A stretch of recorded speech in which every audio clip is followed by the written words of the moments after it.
বলো তো এটা কী রান্না করেছি? দেখে কিছু বুঝতে পারছো? বুঝতে পারছো না তো? যাই হোক, বুঝতে পারছো না যখন আমিই বলে দিচ্ছি, এটা হলো গিয়ে পালং শাক। তো পালং শাক এর আগে অনেকবার মাছের মাথা দিয়ে খাওয়া হয়ে গেছে, তো আজকে ভাবলাম একটু ছোটো মাছ দিয়ে পালং শাক রান্না করব। তার জন্য দেখো না, এখানে ছোটো মাছটা পরিষ্কার করে নিয়েছি, আর এই পরিষ্কার করতে অনেক টাইম লেগে যায় ছোটো মাছটা। তো ছোটো মাছ পরিষ্কার করে নিয়েছি কেটে, তারপরে দেখে শাকটা এখন পরিষ্কার করার পালা।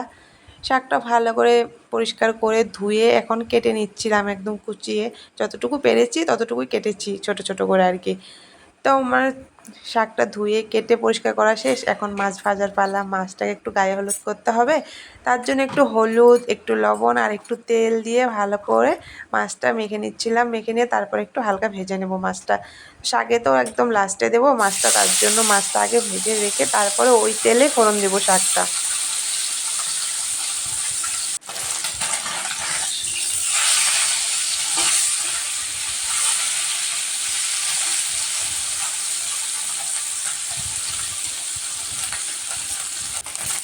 এদিকে আমার মাছ ভাজা প্রায় কমপ্লিট হয়ে গেল, মাছগুলো ভেজে ভালো করে উঠিয়ে নিলাম। তারপর ফোড়ন দেওয়ার জন্য আর কি জিনিস রেডি করতে হবে, এটা হচ্ছে আদা থেতলে নিচ্ছিলাম একটু। মাছ দিয়ে শাক রান্না করলে একটু আদা দিলে ভালো লাগে খেতে, তার জন্য একটু আদা থেতলে নিচ্ছিলাম। তো আদাটা থেতলানো হয়ে গেল, এখন ফোড়ন দিয়ে দিচ্ছি। দুটো শুকনো লঙ্কা দিলাম, তারপর দিয়ে দিলাম একটু রাঁধুনি। তো লঙ্কা আর রাঁধুনিটা একটু পুড়ে নিতে হবে, পুড়ে যাওয়ার পর আদাটা দেবো। তার কারণ আদা দেওয়ার পরে লঙ্কাটা ভাজা হয় না ভালো করে, কারণ আদা দিলে তেলটা ঠান্ডা হয়ে যায়, তার জন্য আগে লঙ্কা রাঁধুনি পোড়ার পর তারপর আমি আদাটা দিয়ে দিলাম। তো আদাটা হয়ে গেল ভাজা ভালো মতো, তারপর দিচ্ছিলাম এখানে একটু চেরা কাঁচা লঙ্কা।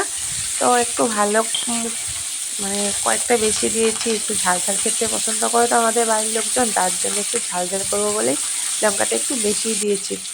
আর এখানে তো আর লঙ্কা বাটা দেবো না, তার জন্য শুধু কাঁচা লঙ্কা দিয়ে রান্না হবে, তার জন্য একটু বেশি করে দিয়েছি কাঁচা লঙ্কা। তারপর আর কি শাকগুলো দিয়ে দিলাম, শাক দিয়ে ভালো করে একটু নুন দিয়ে দিলাম, ভালো করে নেড়েচেড়ে এখন ভেজে নেব। তারপর নুন দেওয়ার পর অনেকটাই জল উঠে গেছে শাকে। তারপরে একদম শাকটা ভালো করে শুকিয়ে নিতে হবে ভেজে, তারপর দিয়ে দিলাম একটু হলুদ, হলুদ দিয়ে ভালো করে ভাজতে হবে। একদম জলটা শুকাতে হবে, যতটুকু জল বেরিয়েছিল সবটা জল ভাজতে হবে ভালো করে। তারপরে এখানে কি শাকটা ভাজা কমপ্লিট, আর এখানে একটু মশলা দিয়ে দিচ্ছিলাম। এই মশলার মধ্যে আছে আদা, রাঁধুনি, জিরে আর একটু আতপ চাল বাটা, মানে খুব সামান্য আতপ চাল বেটে দিয়েছি, শুধু একটু মাখা মাখা হওয়ার জন্য, আঠালো হওয়ার জন্য দিয়েছি। এদিকে তারপর মাছটা দিয়ে দিলাম, দেখতে পাচ্ছ কি সুন্দর হয়েছে আঠালো একদম শাকটা। মাছটা দিয়ে বেশি মানে একটু হালকা নাড়াচাড়া করে তারপরে নামিয়ে নেব। এদিকে আমার একদম শাক রান্না কমপ্লিট। তারপরে এটা গরম ভাতে একবার খেয়ে বলো কেমন হলো। খেয়েছি তো আমি, তোমরা একবার ট্রাই করবে, তারপর বলবে কেমন হয়েছে। দেখতে দারুণ লাগছে না?